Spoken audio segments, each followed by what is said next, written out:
प्रज्ञान YouTube channel में जुड़े हुए समस्त सत्संगी जन एवं प्रबुद्ध श्रोताओं का स्वागत है, अभिनंदन है और सभी को मेरा प्रेम पूर्वक जय श्री। योग दर्शन के पिछले व्याख्यान में प्राणायाम पर चर्चा हुई। जो योग अष्टांग योग का जो है चौथा अंग, इसके अनंतर प्रत्याहार आता है और बहिरंग साधन में प्रत्याहार जो वो अंतिम अंग। जो प्रत्याहार जो पांचवा योगांग है वो बहिरंग में अंतिम है। 5 साधन बहिरंग है, 5 अंग बहिरंग है। इसके अनंतर फिर धारणा ध्यान समाधि वो अंतरंग साधन जिनसे समाधि प्राप्त होती है, और उनमें बहिरंग साधन जो है उसके लिए आधार भूमि तैयार करते हैं। तो जो क्रम से प्राप्त अष्टांग योग का जो अगला अंग है वो प्रत्याहार है, और उस प्रत्याहार के बारे में ही जो है आज चर्चा करेंगे।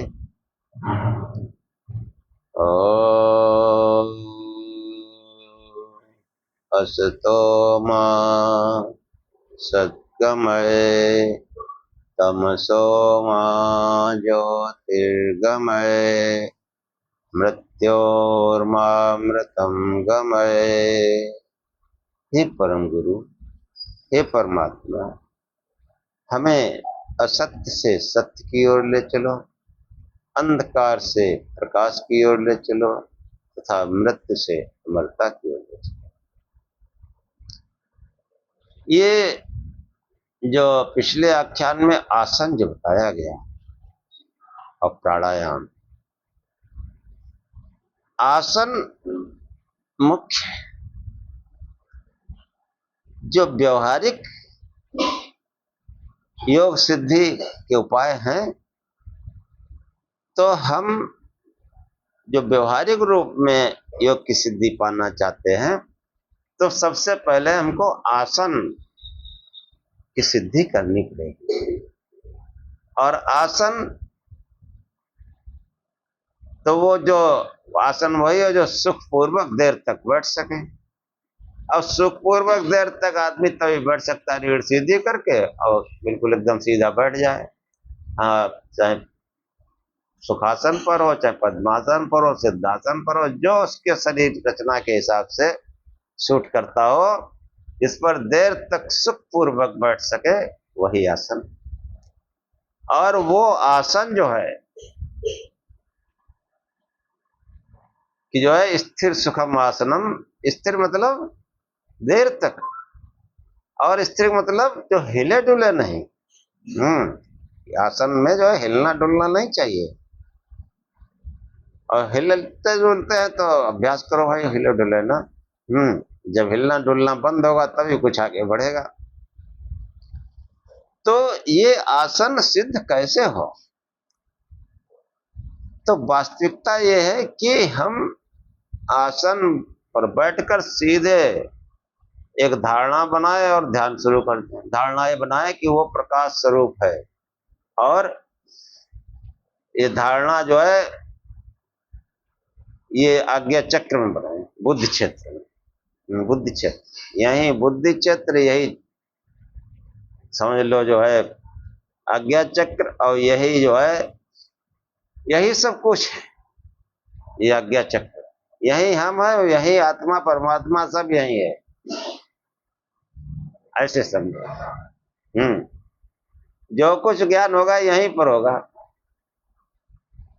तो क्या करें कि सीधे बैठ जाएं, और जैसा आसन बताया गया कि प्रयत्न शैथिल्यान अनंत समापति ध्यान। मतलब हम अपने कर्मेंद्रियां, ज्ञानेंद्रियां, मन सबके प्रयत्नों को शिथिल करें। प्रयत्न मतलब ये जो चित्त वृत्तियां जो है बाहर भागती रहती हैं, भागना बंद करें और वो प्रकाश स्वरूप से ध्यान करें उसको। अनंत समापति, उस अनंत परमात्मा में, उस प्रकाश स्वरूप में ध्यान लगाएं। तो ये अभ्यास करते करते फिर आसन सिद्ध होने लगेगा। और ये क्रिया लगभग 1.25 घंटे 1.5 घंटे करनी चाहिए, फिर आसन सिद्ध होगा। और आसन जब सिद्ध होगा तो फिर जो द्वंद्व है वो मिट जाते हैं, सर्दी गर्मी है, मान अपमान सुख दुख, ये उसको जो है फिर पीड़ा नहीं पहुंचाते उस योगी को। तो मुख्य आसन है, और उस आसन पर ही बैठे बैठे प्राणायाम सिद्ध हो जाता है। ध्यान करते रहो, प्राणायाम सिद्ध हो जाएगा। इसीलिए सांख्य में जो है आसन और धारणा ध्यान समाधि नहीं पर जोर दिया गया, बाकी किन्हीं अंगों पर जोर ही नहीं दिया गया कि आसन बैठ जाओ, धारणा करो कि वो प्रकाश स्वरूप परमात्मा है, और वो धारणा आज्ञा चक्र में करो। और कहीं नहीं, आज्ञा चक्र में सीधे बैठ जाओ। तो ये जो है धारणा करोगे तो फिर धीरे धीरे मन वहां रुकने लगेगा। और जो रुकेगा तो वो प्रकाश निरंतर जब चालू होगा तो वही ध्यान की अवस्था है। और धीरे धीरे जो है जो अर्थ जिसको हम लेके चले थे वो प्रकाशित हो जाएगा, वही समाधि है। तो ये जो है आसन मुख्य चीज है। आसन बैठकर जो है, हाँ, कि जो प्राणायाम के बारे में कहा गया कि बाह्यंतर विषयाक्षेपी चतुर्था, जो चौथे प्रकार का प्राणायाम, वही जन सामान्य के लिए उत्तम है। ये आसन बैठ जाओ, कठोरता से अभ्यास करो, 1 घंटे 1.25 घंटे 1.5 घंटे बैठने का अभ्यास करो। और ये क्या करो कि सभी प्रयत्नों को शिथिल करो, सभी वृत्तियों को रोको, हाथों पैरों का हिलना डुलना बंद करो। यही प्रयत्न की शिथिलता है, रीढ़ सीधी रहे, बाकी हाथ पैर इनमें कोई अकड़न जकड़न हलचल न हो, सब ढीला छोड़ दो। इंद्रियों को भी वहीं ले आओ, प्रयत्न शिथिल, हाँ, इंद्रियां कर्मेंद्रियां ज्ञान सबके प्रयत्न शिथिल होने चाहिए। और ये जो मन जो है कहाँ हो, अनंत समापति ध्यान, उससे फिर ये आसन सिद्ध होगा, और उसी से प्राणायाम सिद्ध होगा। कि बैठे, अब हमको कोई इस बात की चिंता नहीं, सांस कहाँ जा रही, कहाँ आ रही, कहाँ रुक रही, कोई मतलब नहीं, बैठे रहो, ये ऑटोमेटिक प्राणायाम हो जाएगा। प्राणायाम होते ही तो छीते प्रकाश आवरण, प्रकाश का जो है आवरण क्षीण होगा, यानी कोई प्रकाश बिंदु दिखाई पड़ेगा, कोई ज्योति कोई चमक दिखाई पड़ेगी। ये कोई ऐसे नहीं, वो कितना भी आप सिर हिलाएं कि क्या हुआ, लेकिन वो दिखाई पड़ेगी। और प्रयास करेंगे बार बार दिखाई पड़ेगी, तब आपको मानना पड़ेगा हाँ कुछ दिख रहा है अंदर। और यही वास्तविक कुंडली का जागरण है, और यही वास्तव में यहीं से अध्यात्म का मार्ग खुलता है। यहीं से अध्यात्म का मार्ग खुलता है, और यहीं से जो है प्रत्याहार का आरंभ होता है। जब वो प्राणायाम सिद्ध होता है तो प्रकाश आता है। हाँ, और प्रकाश आने के कई तरीके हैं। ऋग्वेद में एक मंत्र आया इस प्राणायाम के संबंध में कि प्राणायाम जब होता है तो कैसा होता है। देखो कि आसन मार्ग बैठे हैं, बार बार उस प्रकाश स्वरूप का चिंतन कर रहे हैं, बाह्य विषयों का चिंतन बंद कर रहे हैं। तो ये जो है ये आत्म इच्छण है। हाँ, इस आत्म इच्छण का वर्णन इस मंत्र में है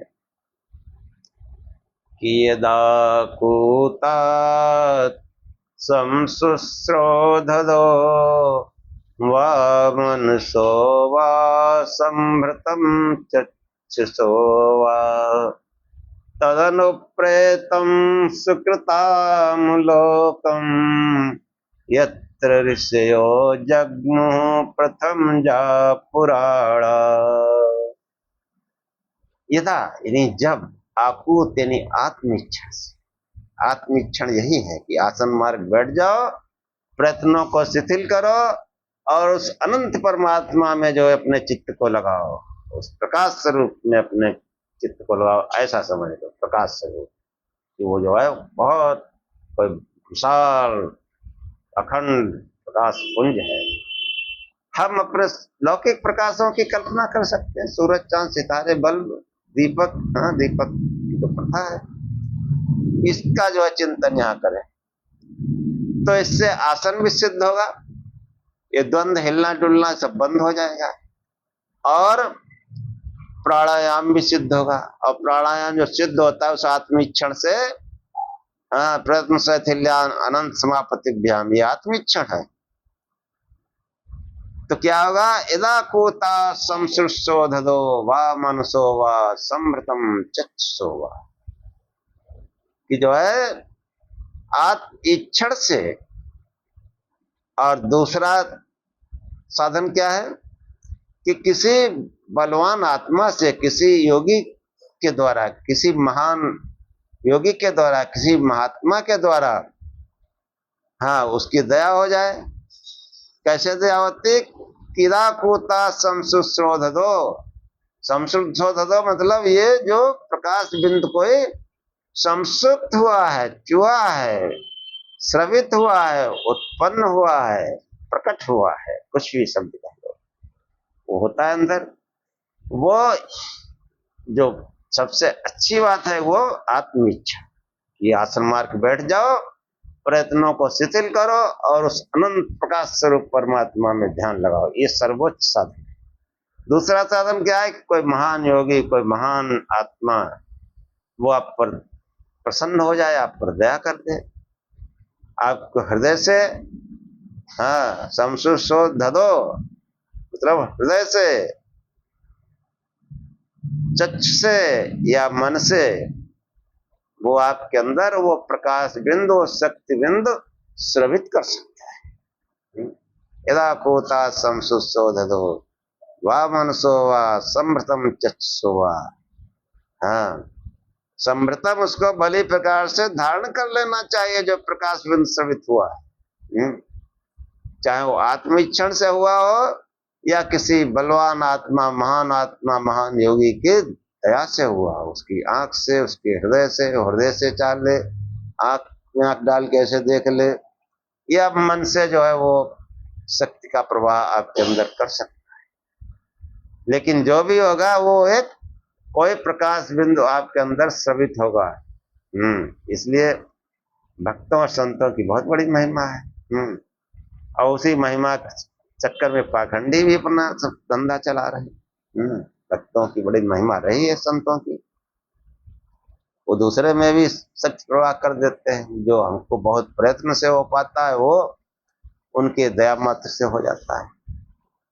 कि वा मनसो वा संभृतम चक्षुषो वा यदा कोतात संशुशोधदो वा मनसो वा संभृतम चक्षुषो वा, चाहे आंख से, हृदय से, चक्षु से या आत्मीक्षण से जैसे भी वो प्रकाश बंद स्रवित हुआ है उसको संभृतम भली प्रकार से धारण कर लेना चाहिए। सांसारिक चिंतन में, विषय विकारों में उसको नष्ट नहीं होने देना चाहिए। तदनुप्रेतम, उस प्रकाश बिंदु के पीछे हो लो। क्यों, कहां से आ रहा है प्रकाश, वो उसी अनंत से आ रहा है, अनंत समाप्ति, और उसके पीछे हो लो, उसको मतलब विकसित करो। वो प्रकाश बिंदु का मिल जाना मानो जो है उस परम तत्व की ओर जाने का एक बहुत सीधा साफ चौड़ा मार्ग मिल गया। यही कुंडली जागरण है। प्रकाश बिंदु अगर स्रवित नहीं हुआ, चमक नहीं आई, तो समझ लो बकवास है, किसी ने हमको ठग लिया, कुंडली जागरण नहीं हुआ। और वो आपके जो है भजन ध्यान से भी हो सकता है। हाँ, कोई महान पुरुष, महात्मा दया भी कर, लेकिन होगा यही तुरंत चमक शुरू हो जाएगी। तुरंत आपने भजन नहीं किया फिर भी शुरू हो जाएगी। अब जैसे भी हो उसको भली प्रकार धारण करो और उसके पीछे हो लो, उसी में घुसो, अंदर खोज करो। तदनु प्रेतम, उसके पीछे हो लो। सुकृताम, यही सुकृत है। किस प्रकार स्वरूप पहले श्रवित हो, फिर उसके पीछे हो लो, उसी में घुसो, यही सुकृत है। तदनु प्रेतम, और यही ध्यान है, यही सुकृत है। तदनु प्रेतम सुकृताम, अपने सुकृत से लोकम, उन लोकों को प्राप्त करो। यत्र ऋषियो जगमु, प्रथम जा पुराणा, जिससे हमसे प्रथम उत्पन्न हुए प्राचीन ऋषि जिन लोकों को गए। जब ये प्रकाश बिंद श्रवित होता है तो ये जो प्रत्याहार समस्त इंद्रियां जो है वो चित्त के अनुसार, चित्त जो प्रकाश स्वरूप है उसके अनुसार ये उसका अनुकरण करने लगती, और वो अपने जो विषयों का जो उनका वास्तविक आहार है उससे उलट ये जो है उधर आत्मा की ओर जाती है, उस आहार को प्राप्त करती है। और यत्रिष्यो जमु प्रथम जा, हाँ उन लोगों को फिर ये जो कुंडलनी जागरण जो मूलाधार में पड़ी है, तो पहले मूलाधार, फिर स्वादिष्ठान, फिर मणिपूरक, फिर अनाहत, फिर विशुद्ध, फिर आज्ञा, फिर सहस्रार, इन सब की यात्रा करती है शक्ति, प्राण शक्ति है मुख्य रूप से। और ये जीव भी उसी के साथ उन्नत होता जाता है, मन प्राण वाणी भी उन्नत होता जाता है। क्या बताए, मन प्राण वाणी, और इन्हीं साधनों से फिर उसमें तमाम विभूतियां ऐश्वर्य प्रकट होते हैं। कि जिन जिन लोकों की यात्रा करता है, चक्र है, यही लोक है साथ। तो मूलाधार भूत लोक है, भू भुआ स्वा महा जना तपा सत्यम, सत्य लोक ब्रह्मरंध है, वो सत्य लोक है। और ये जो आत्मा उन्नत होता हुआ, ध्यान करता हुआ, उस प्रकाश बंध का अनुसरण करता हुआ, यही वास्तविक सुकृत है, यही ब्रह्म यज्ञ है, प्राण यज्ञ है, और यही संवर्ग विद्या है, यही जो है परा विद्या है, और यही विद्या है अमृत चखने वाली विद्या, विद्या अमृत मस्मिते। और वो सत्य लोक में जाकर आत्मा पूर्ण स्वतंत्र हो जाता है। मन प्राण वाणी ये सब शक्तियां सत्य लोक में ठहर जाती है और समाधि हो जाती है। वो आत्मा पे वो पूर्ण रूप से स्वतंत्र हो जाता है, मुक्त हो जाता है। और ये अवस्था कुछ समय तक रहती है, पुनः फिर शरीर के संस्कार हैं उस आत्मा पर, फिर शरीर में आ जाता है, और फिर वो मन प्राण वाणी सब साथ हो लेते हैं। फिर ये महान योगी संसार में जो है घूमता है स्वस्थ के लिए, जन कल्याण के लिए, और कोई दूसरा काम नहीं। तो ये जो है जो आसन और जो अभ्यास है, अभ्यास वैराग्य, दो चीजें खास हैं। कि जब तक बाह्य सांसारिक पदार्थों में मन लगा हुआ, वैराग्य कैसे आएगा? वहां से हटाओ, उस अनंत में लगाओ, और फिर अनंत में जब लगेगा वैराग्य भावना आ जाएगी, तो फिर ये इंद्रियां जो है वो इनका प्रत्याहार शुरू हो जाएगा। कि बाह्य विषयों का चिंतन न करके सब से असंप्रयोग है, अपने विषयों का से असंप्रयुक्त होने पर, और असंप्रयुक्त होकर के क्या करती है, यानी यानी उल्टी दिशा में चित्त के अनुसार जो है, चित्त के स्वरूप के अनुसार उसका अनुकरण करती हुई चलती हैं। तब जो है इंद्रियों का प्रत्याहार कहा जाता है। उससे जो है शरीर मन इंद्रियां सब बस में हो जाती हैं, मनुष्य जितेंद्रिय हो जाता है, जितेंद्रिय। और ये जो है इसका फल ये होता है कि तथा परमा बस्यते इंद्रियाणाम, ये प्रत्याहार यानी अभ्यास करते करते जब प्रत्याहार होता है तो इंद्रियों की परम वश्यता प्राप्त हो जाती है। उस प्रत्याहार से अति उत्तम सर्वोच्च रूप में बसवर्ती होना, अपने अधीन होना इंद्रियों का प्राप्त हो जाता है। इससे योगी जो है योग के उस स्तर पर पहुंच जाता है जहां इंद्रियां पूर्ण रूप से बस में हो जाती है। हाँ, जितेंद्रिय हो जाता है, उनमें वह क्षमता नहीं रहती जिससे वे आत्मा को विषयों की ओर आकृष्ट कर सके। प्रत्याहार में फिर वो जो है उस आत्मा को विषयों की ओर आकृष्ट नहीं कर सकती। वरना जो है जीवात्मा जो है इसको विषयों की ओर आकृष्ट करती रहती है। और आसन मार कर जो है ध्यान करने से ये प्राणायाम प्रत्याहार सब सिद्ध होते हैं। और ये जो है इनका बराबर हमको अनुभव होता है, अनुभव करते रहना चाहिए कैसा हो रहा है कि नहीं हो रहा। नहीं हो रहा तो और करो ठीक से ध्यान। तो ये जो है कतिपय विद्वानों का कहना है कि शब्द आदि विषयों में आसक्त न होना इंद्रिय है। हाँ, विषयासक्ति से बचना चाहिए क्योंकि यह व्यक्ति के कल्याण मार्ग से हटकर दूर फेंक देती है।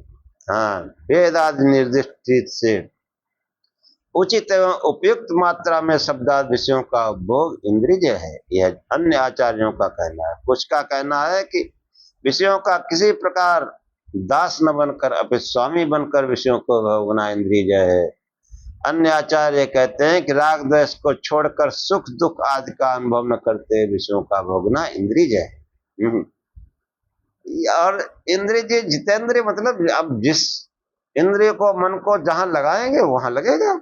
जैसे शरीर रूपी रथ का स्वामी बन चुका है, अभी जो है इंद्रियां उसको खींचे ले जा रही थी, अब वो जहां चाहेगा वहां लगेगा, जो चाहेगा वो इससे करवाएगा। तो ये जो है इंद्रिय जी जय जय वही है जब चित्त के निरोध होने पर इंद्रियों का निरुद्ध हो जाना है। चित्त के एकाग्र हो जाने से इंद्रिय द्वारा विषय बोध नहीं हो पाता। हाँ, चित्त एकाग्र वैसे भी कहीं आपका मन जो है एकाग्र हो, कहीं ठीक ठीक लगा हो मन, फिर मालूम पड़ा आंख खुली है कोई सामने से निकल जाता, हम जान ही नहीं पाते क्योंकि मन एकाग्र है किसी विषय में। मालूम पड़ा लाइट चली गई, पंखा बंद हो गया, वो होता है ना, वो कुछ कहीं मन लगा है, कुछ पढ़ रहे हैं। तमाम स्टूडेंट ऐसे देखे, धूप आ गई कोई मतलब नहीं, रात ज्यादा हो गई कोई मतलब नहीं, वो पढ़ रहे हैं, मन एकाग्र है। तो ये एकाग्र अवस्था जब होती है तो इंद्रिय द्वारा विषय बोध नहीं हो पाता। ये स्थित इंद्रियों की परमावश्यकता है। हाँ, और ये जो है प्रत्याहार से इंद्रियों की परम वश्यता हो जाती है। और निरुद्ध हो जाने पर हाँ, मन जो है निरुद्ध हो जाने पर वो भी निरुद्ध हो जाते हैं। फिर उसमें जो है पुनः विषयों की ओर विषयों को जागृत करने की क्षमता ही नहीं रहती, नहीं वो उनका बीज हानि हो जाती है। और एकाग्र में वो परम वश्यता हो जाती है। तो परम वश्यता इंद्रियाणाम। ये जो है चित्त के निरोध होने पर इंद्रियों का विजय करने के लिए योगी को अन्य किसी प्रयत्न की अपेक्षा नहीं रहती। हाँ, अन्य कोई प्रयत्न उसको नहीं करना पड़ता। तो ये जो है जो साधन पाद है इसको क्रिया योग कहा गया। और क्रिया योग ये विशेष है कि तब स्वाध्याय और ईश्वर प्रधान, इसके बगैर कुछ नहीं होने वाला है। बाकी ज्ञानी बने और कुछ होने वाला नहीं। न कोई सुख आनंद की प्राप्ति होगी, न कोई ज्ञान होगा। तो क्रिया योग, हाँ, मैं तो कहता हूं क्रिया योग इतना ही है कि आराम से जो है आसन मार के बैठो सीधे होके, और जो है प्रयत्न शैथिल्यान अनंत समापतिभ्याम, प्रयत्नों को शिथिल करो उस अनंत परमात्मा में, उस प्रकाश स्वरूप में। हाँ, वो प्रकाश स्वरूप है। वो आत्मा कैसा है? प्रकाश स्वरूप, स्वयं आत्मा स्वयं ज्योति। हाँ, पंचकोश विलक्षणा अवस्था त्रय साक्षी सर निर्विकारो निरंजना सत्स्वरूपा सविज्ञेया स्वात्मय नैव विपश्चिता। अपने आत्मा के चिंतन के द्वारा ज्ञानियों को उसी को जानना चाहिए। हाँ, वो जो है कैसा है, स्वयं प्रकाश है। हाँ, परम प्रकाश है। उस परम प्रकाश स्वरूप से हमको जो है उसमें मन लगाना चाहिए। अनंत समापति ध्यान, तो ये क्रिया योग है।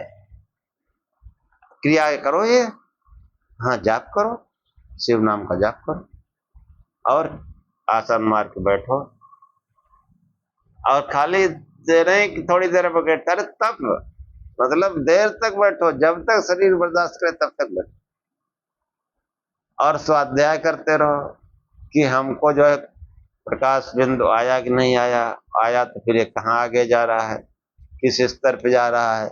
हाँ, ये बराबर स्वाध्याय करते रहो। ऐसा तो नहीं आया फिर वो गायब हो गया, इसका मतलब तुमने गड़बड़ी कर दी, फिर सतर्क हो जाओ।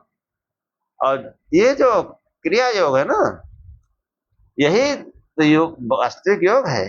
तीन चीजें हैं, कठोरता से जो है स्वाध्याय करो और ईश्वर में अनन्य भक्ति, यही क्रिया योग। और वास्तविक क्रिया योग वो ध्यान करना, प्रकाश स्वरूप से ध्यान करना। हाँ, उसी से सब ये जितने बहिरंग साधन है सब आ जाते हैं। ताम योगा मितमन्यते स्थिराम इंद्रिय धारणाम अप्रमत्तदा भवत योगो ही प्रभाव, कि उस प्रकाश स्वरूप से जुड़ना यही वास्तविक योग है। आसन मार के उस प्रकाश स्वरूप से जुड़ने की कोशिश करो, उस प्रकाश का चिंतन करो कि परमात्मा परम प्रकाश रूप है, उसका चिंतन करो, यही योग है। और ताम योगामिति मन्यते स्थिराम इंद्रिय धारणाम, हाँ, कि इंद्रियों की स्थिर धारणा को योग कहते हैं। प्रयत्न शैथिल्यान अनंत समापतिभ्याम, और प्रयत्नों की शिथिलता, तभी तो इंद्रियां स्थिर होती हैं और जहां लगा दिया वहां लग जाती हैं। हाँ, अनंत परमात्मा में लगाने से आसन भी सिद्ध होगा, प्राणायाम भी सिद्ध होगा और नियम पूर्वक करना चाहिए। और नियम पूर्वक जब कार्य करोगे, क्योंकि नियम में भी तप स्वाध्याय से प्रधान आया है। हाँ, और नियमों का पालन करने से यम सता जाते हैं। नहीं तो यम में पड़े रहोगे, अहिंसा ही नहीं पूरे जीवन भर आ पाएगी। इसलिए जो है बराबर जो चित्त वृत्ति निरोध वो कार्य बराबर करते रहो, बाकी सब अपने आप आएंगे। और चित्त वृत्ति निरोध का उपाय और साधन पाद में बताया गया, इसलिए उन साधन को बराबर अपनाते रहो। और उन साधनों को अपनाते अपनाते जब प्रत्याहार की अवस्था आ जाएगी, जब हाँ ये स्वाध्याय से हमको पता चलेगा कि हमारी इंद्रियां बाह्य विषयों में तो नहीं लगी रहती हैं, या जो है अंतर्मुखी रहती हैं। बाह्य निरोध मनसा प्रसन्नता, जैसे ही इंद्रियों का निरोध होगा मन में प्रसन्नता आ जाएगी। हाँ, कि बाह्य निरोधे मनसा प्रसन्नता मना प्रसादे परमात्म वेदनम, मन की प्रसन्नता से उस परमात्मा का ज्ञान होता है। हाँ, ऐसा आचार्य शंकर जी चूड़ामणि कहते हैं कि जो है बहिर्निरोधे मनसा प्रसन्नता मना प्रसादे परमात्म वेदनम। और उससे क्या होता है, समस्त भवबंधन जो है वो कट जाता है। और बहिर्निरोधे पदवी विमुक्त, ये चित्त वृत्तियों का निरोध, बाह्य वृत्तियों का निरोध, ये विमुक्ति का पद है। इसको करते करते, और उसको करने का उपाय वही है कि आसन पे बैठो नियम पूर्वक और प्रकाश स्वरूप से ध्यान करो। बाह्य वृत्तियों का निरोध कर दो, अंतर्मुखी हो जाओ, और अंतर्मुखी होते ही ये यम, नियम, आसन, प्राणायाम, प्रत्याहार सब सिद्ध हो जाते हैं। और यही सब साधन मिलकर हमको जो है फिर हमारे अंदर क्या क्या ऐश्वर्य प्रकट होते हैं, उसका जो है अगले अध्याय विभूतिपाद में वर्णन है। यहाँ तक ये साधन पाद हुआ, और आज का आख्यान यहीं समाप्त करते हैं। तो जो साधन बताए गए हैं इनका निरंतर अभ्यास करते रहें, फिर देखो कैसी कैसी विभूतियां आती हैं। और निरंतर अभ्यास इतना ही है कि नियम पूर्वक आसन लगा के बैठो सुबह शाम देर तक, और बाहर की वृत्तियों से अपने को रोको, प्रयत्न को शिथिल करो, बाह्य प्रयत्नों को, और समस्त अपने ज्ञान प्रवाहों को उस जो है अनंत परमात्मा मिल रहा, प्रयत्न शैथिल्या अनंत समापतिभ्याम, उससे जो है ये साधन सब समाहित होते जाते हैं। पीछे के भी नियम भी आ जाएंगे, यम भी आ जाएंगे, प्राणायाम भी हो जाएगा, और प्रत्याहार भी हो जाएगा। बस आसन मार के बैठना सीखो, और आसन की सिद्धि के लिए प्रयत्न करो। बाह्य विषयों का चिंतन छोड़ दो, चित्त वृत्तियों निरोध का उपाय करो। और कैसे होगा? उस अनंत में, उस प्रकाश स्वरूप में ध्यान लगाने से ही सब होगा। और इसके बाद में जो कौन सी सिद्धियां, विभूतियां आएंगी, उनका वर्णन अगले अध्याय में किया जाएगा। तो आज का आख्यान यहीं समाप्त करते हैं। खूब शिव शिव दिखते रहो, प्रकाश स्वरूप से ध्यान करो, और कुछ नहीं करना, बस दो ही काम करना है। साकार रूप में शंकर भगवान की फोटो लगा लो, साकार पूजा करो। ओम सहनाववत् सहनौ भुनक् सह वीर्यं करवावहे तेजस्विनावधीतमस्तु मा विद्विषावहे। ओम शांति शांति शांति। हे परमात्मा, हम दोनों श्रोता और वक्ता की साथ साथ रक्षा करें, साथ साथ पालना करें। हम दोनों साथ साथ भोग्य पदार्थों को प्राप्त करें। हम दोनों बल को बढ़ावें, साथ साथ पराक्रम करें, और हमारा पढ़ा पढ़ाया संसार में फैले। दोनों साथ साथ इसको जो है फैलाएं। हम श्रोता और वक्ता आपस में द्वेष न करें। हे परमात्मा, हम दोनों को त्रिविध शांति प्राप्त हो। हमारे जीवन में दैहिक, दैविक, भौतिक कोई ताप ना आए, कोई दुख ना आए। तीनों प्रकार के दुखों से अत्यंत निवृत्ति हो। ओम शांति शांति शांति। जय श्री।